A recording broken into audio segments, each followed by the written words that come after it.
sorts of icy and slick spots continue to come into the newsroom, and we expect that to be the case until about 9 a.m. today. We'll show you where some of those trouble spots are coming up. And checking your morning commute here in the WRAL Live Center, we've had a number of crashes this morning, likely because of something like this. You see it right there, the car fishtailing, and this was on I-85. I'll let you know some of the troubled spots coming up. And MLK Day in the Triangle. We're tracking all the different events to honor Reverend Dr. Martin Luther King Jr. today. So much happening on this MLK Day. We're happy that you're here to join us. I'm Laura Levine. And I'm Chris Lovingood. Yes, we obviously saw that snow and rain mix there yesterday. Kind of the conditions today we're talking about are some icy roads, which we'll dive into. But I just want to give my flowers to Chris Michaels in case you weren't here to hear that earlier. Chris, we appreciate you so much. You stayed way after your shift yesterday, even messaging people, updating, hey, this is what's going on hour by hour. So kudos to you. Well, that's what we sign up for, so I appreciate that very much. Here at 6 o'clock this morning, the coverage continues, right? Because of those icy spots that Chris, Ken, and Laura have been telling you about. One thing you may want to watch is a bridge just like this one in Lewisburg outside the Franklin County Courthouse. The bridges, the on and off ramps, places like that, they tend to see the cold air flowing beneath and above them, so they cool down more quickly than roads that are just surrounded by grass. It sounds like common sense, but it's just all the more reason to slow things down. Now, if you have any reports, any pictures, any videos when it's safe to do so, you can let us know about it on WRAL.com/report it. So kind of a two-way street there. Temperatures, meanwhile, as we go beyond 9 a.m., they will start to climb above freezing. By midday, we're near 40 degrees, and then high temperatures today making it into the upper 40s with plenty of sunshine out there. Another very cold night as we return to school tomorrow morning. Expect bus stop temperatures in the teens and 20s. We'll show you what's causing yet another spell of Arctic air coming up in a few minutes. Ken? Chris, such an important reminder about how dangerous those elevated surfaces can be, particularly in a morning like this. You're looking live at I-85 and Lizard Lake Road. Traffic flowing nicely in all directions. We do want to get to a crew in the road, in the street right now. Monica, Casey, and Vinny Burconfuso out on the roadways this morning. What are you guys seeing right now? Good morning, Ken. We are not seeing trouble spots where we are right now. We're on I-40 westbound coming out of Raleigh. Take a look at what we are seeing on this road. This road has not had icy spots that we have found, but we have found icy spots in other parts of our viewing area today.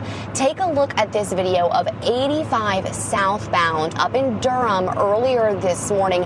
A major crash. At least 3 vehicles had damage that we saw there, and that's also where that video of that truck fishtailing on the road came from this morning. That was the bridge going over Falls Lake. We also saw another crash over on 885 southbound, right where that road splits from 147 in Durham. We saw what looked to be a law enforcement vehicle being towed away, and another car with some pretty severe damage. State Highway Patrol was just clearing that scene around 5:40 this morning. So you're going to want to make sure you are taking it slowly on all of the roads in our area. Ken, I'll send it back to you. Yeah, you just want to be careful. If your morning commute includes any type of elevated surface like a bridge, just be careful as you're crossing it.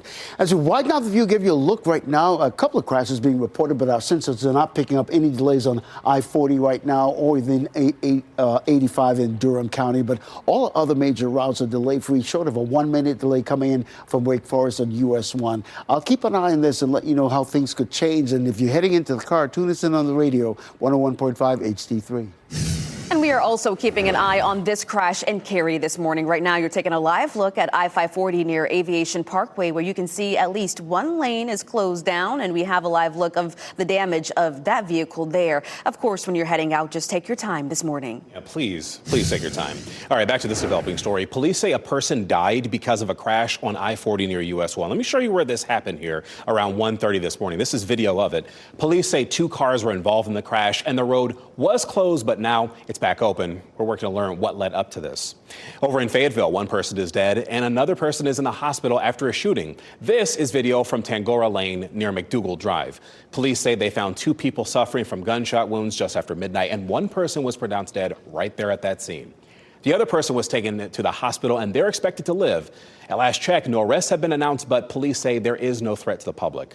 And we are trying to learn more about a police investigation at the Walmart in Fuquay Arena. This is video from the WRAL breaking news tracker now from 2 this morning.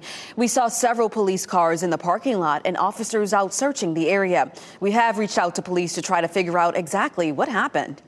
There are multiple events planned across our area today to honor Dr. Martin Luther King Jr., including over in Durham.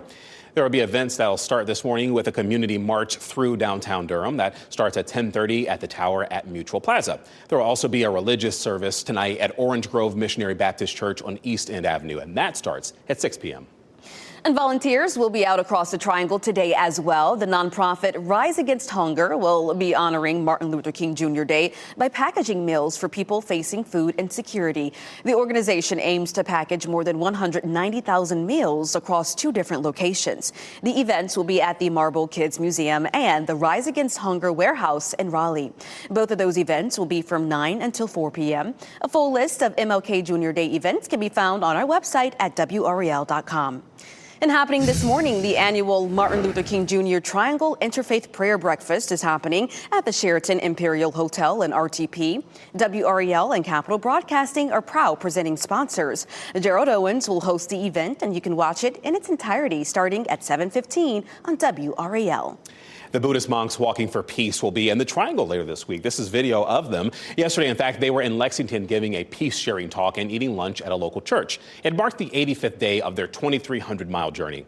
They're walking to promote national healing, unity, and compassion. Their walk for peace began in Texas, and it's ending in D.C. Last night, the Lexington Cambodian Community Center provided them with food as they met with people, and the monks stayed there overnight and will walk through other parts of the Triad today and tomorrow, too. WRAL will keep you informed of the route that they're traveling, their arrival times, even any other public events. So keep up to date right here on WRAL News and across our digital platforms. The Pentagon is putting some active duty troops on standby. This is after President Trump threatened to invoke the Insurrection Act in response to protests in Minneapolis. Around 1,500 troops have been given prepare to deploy orders. Protests have escalated in Minneapolis after Renee Nicole Good was shot and killed by an ICE agent this month. This has also led to protests against immigration operations across the country and in the Triangle. On Meet the Press yesterday, Minneapolis Mayor Jacob Frey says crime is down in his city. To those that are paying attention, you got to understand how wild this is right now. In Minneapolis, crime is dramatically down. We don't need more federal agents to keep people safe. We are safe. Violent crime is down. Shootings are down. Carjackings are down in virtually every category, in virtually every neighborhood in the city. And data shows Minneapolis has seen an uptick in assaults on officers and motor vehicle thefts. Minnesota officials have mobilized the National Guard in the meantime. State National Guard officials say troops will help protect life, preserve property, and support the rights of people in Minnesota. Well, as the president weighs deploying troops, protesters were outside the federal Whipple building in Minneapolis throughout the weekend. This facility has been serving as the local headquarters for immigration officials. On Saturday, ICE said 4 people were arrested and booked on federal charges. ICE says the protesters refused to disperse and accused them of throwing objects and poured water on the roads to create hazardous conditions. Got a major update in the case of 2 brothers killed at a Fayetteville restaurant earlier this month. Police now say no charges will be filed in the shooting deaths of Daniel and Timothy Nakamoto. They were killed during a fight at Mac's Speed Shop on North McPherson Church Road on January 3rd. Police say forensic evidence, witness statements, even surveillance video shows the person who fired the gun acted in lawful self-defense. Police did consult with the Cumberland County DA's office about this case. The identity of the person who fired the gun is not being released because that person won't face criminal charges. The investigation is now considered closed. Well, a nail-biter of a finish in Chicago. The Bears and LA Rams battled the frigid temps at Soldier Field. The 2 sides got to play extra football after Caleb Williams helped the Bears force overtime. Finding the end zone with less than 30 seconds, the Rams got to work after that, marching down the field in overtime and winning on a field goal. 20-17 was the final score. The Rams are heading to the NFC Championship game next. On the Bears, though, they really fought hard this season. The New England Patriots are headed to the AFC Championship game for the first time since 2019. The Patriots beat the Houston Texans at home thanks to a strong performance from former UNC quarterback Drake May. May threw for 3 touchdowns in the 28-16 win there. And the conference championship games are now set. The Patriots will head to Denver on Sunday to play the Broncos. Kickoff for that game is set for 3 p.m. In the NFC, the Seahawks will be hosting the Rams in Seattle, and kickoff for that game is on Sunday at 6:30, and you can watch that game on Fox 50. Your time now is 6:10. We have much more news ahead. Budget battle. What questions state lawmakers will face when they return to Raleigh as they work without a budget? And Isaiah Ross trial. Testimony resumes in the double murder trial this week. What we can expect when everyone returns after the holiday. And we spend the rest of the morning monitoring slick spots because of temperatures in the low to mid 20s. We'll do without the slick spots tomorrow, but we'll show you how things are shaping up as we get ready to head back to school and if there's any other potential for wintry weather coming up. As you get into your car, tune to WRAL News Plus on your radio. In Raleigh on 99.3 FM. In Durham, 96.5 FM. And everywhere on 101.5 HD3.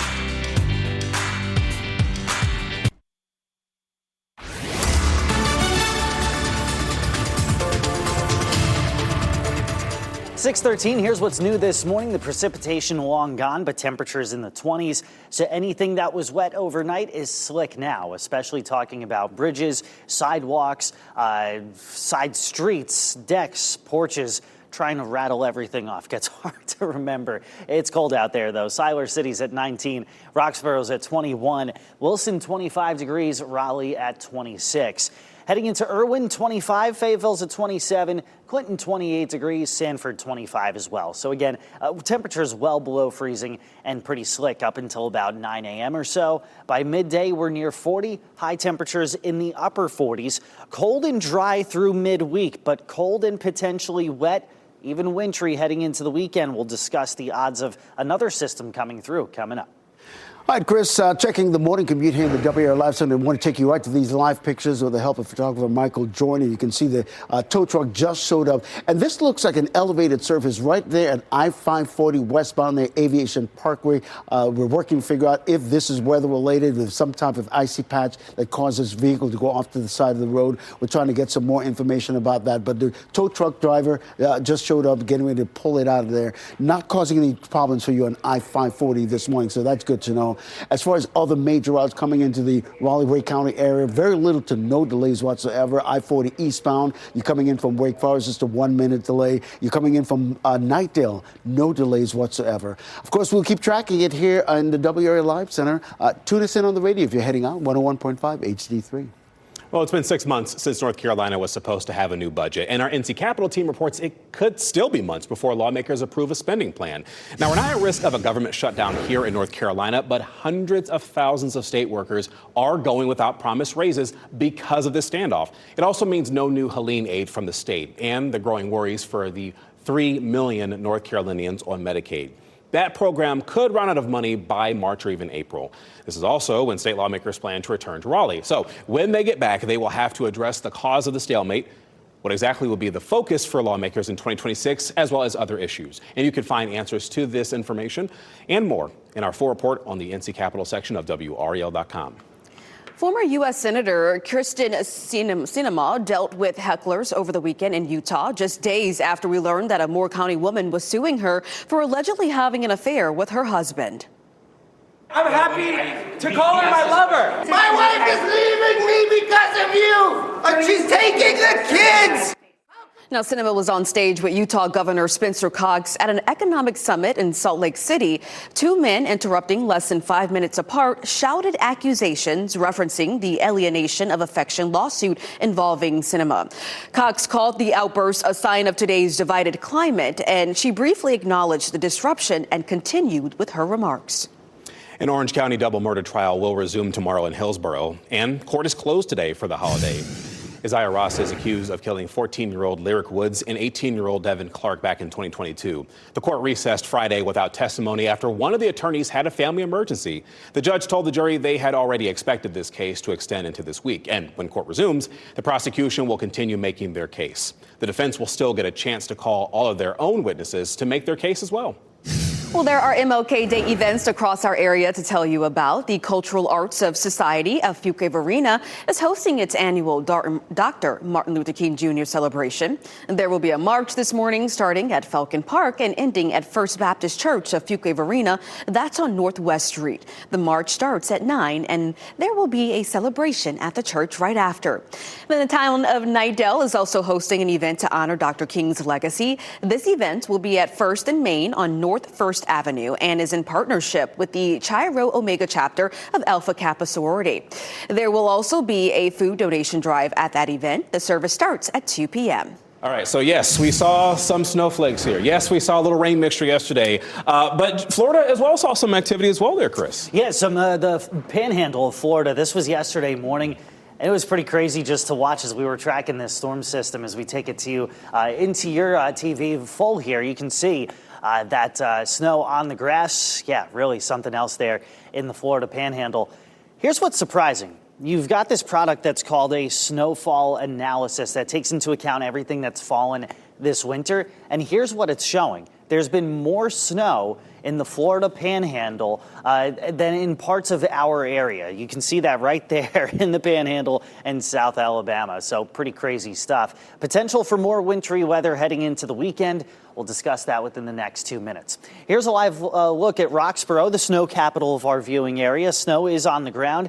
No matter if there's snow or just rain in your area from yesterday, definitely make sure you're taking it easy, especially the sidewalks, driveways. I was walking my trash out to the curb today and definitely had to take it easy. Temperatures 25 to 28 across much of the area. Most interstates are in decent shape. Just have to watch the bridges, the on and off ramps, things like that up until about 10 o'clock this morning. Exercise outlook, guys, I would hit the gym. I wouldn't be running on the sidewalks or anything like that today. It's just a little too slippery. By 11 a.m., though, temperatures are well above freezing. And afternoon highs not too bad. Plenty of sunshine. Fayetteville's at 51. Benson and Raleigh 49. Durham, Roxborough, South Hill at about 47 degrees.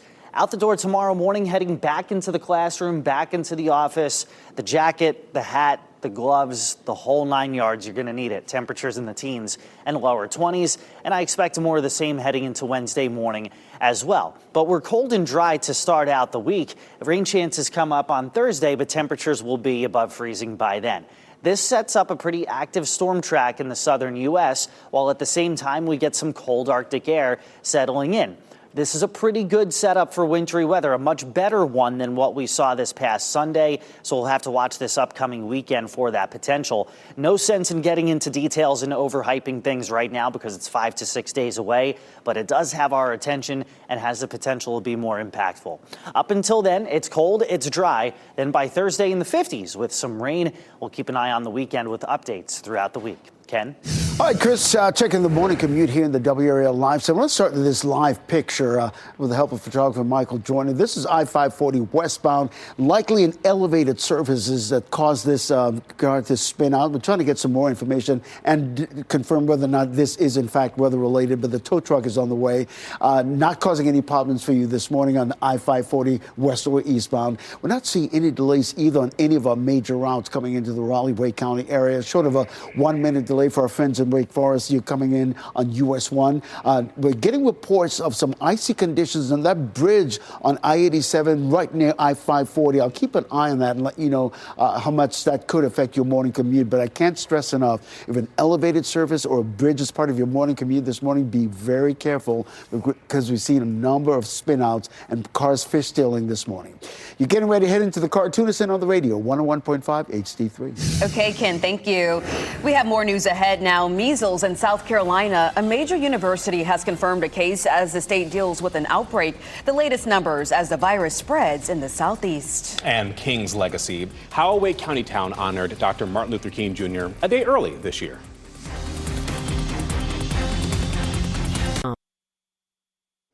There will be celebrations of the legacy of Martin Luther King Jr. that started a bit early, actually, in the Triangle. The Garner community gathered last night for the town's 15th annual Martin Luther King Jr. celebration. It was at the Garner Performing Arts Center. And this year's theme was Mission Possible, Building Unity, Uniting a Nation. That event included remarks from Congresswoman Deborah Ross. There was also a video tribute to the celebration's co-founders, former Garner Mayor Ronnie Williams, and community activist Helen Phillips. There were also musical selections from Restoration Community Choir. Organizers say they are proud of the community's ongoing commitment to honor King's legacy. I think it's been 58 years since he was killed. Things sort of flicker and fade and don't have the same significance. And so especially like for me, having these young high school students speak is really important to keep the dream alive. And the dream should be alive because we all need a dream. The Unity March typically planned before yesterday's celebration was canceled, and that was because of the rain. This What's Trending report is sponsored by Call Dad AC and Heating. All right, so you got rocking out at the Super Bowl, and a music icon celebrates her 80th birthday today. Yes, let's take a look now at what's trending. Starting here, the punk band Green Day will be playing and paying tribute to 60 years of football legends at Super Bowl 60. The group will be performing some of their big hits during the opening ceremony. And past Super Bowl MVPs will be taking the field during the performance. Yeah, you can watch the Super Bowl on February 8th on WRAL, just in case you may have forgotten. Yes, all right. Well, happy birthday, Dolly Parton. Yes, the music icon turns 80 years old today. 80 years young, let's say that. Parton has become a global superstar over the nearly 7 decades in show business. And she's also known for her philanthropy, including her nationally recognized Imagination Library program. Oh, my goodness. It was just a couple of months ago where she had that health scare and she had us all shaking in our boots. We were worried about her. So it's great to see, you know, her bouncing back and having this celebration. The governor declaring today Dolly Parton Day. But not just for Tennessee. I think a lot of people are going to hear this story and goes, all day, everywhere. Yes. It's Dolly Parton Day. Yes. Well, here's a look at what's ahead now at 6:30. Tracking road conditions. There have been reports of multiple crashes in our area this morning. How this is affecting traffic as drivers deal with slick spots this morning. Plus, marching closer. We're getting an update on where the Buddhist monks are today as they head toward the Triangle and their walk for peace. And here are the winning lottery numbers. Good luck.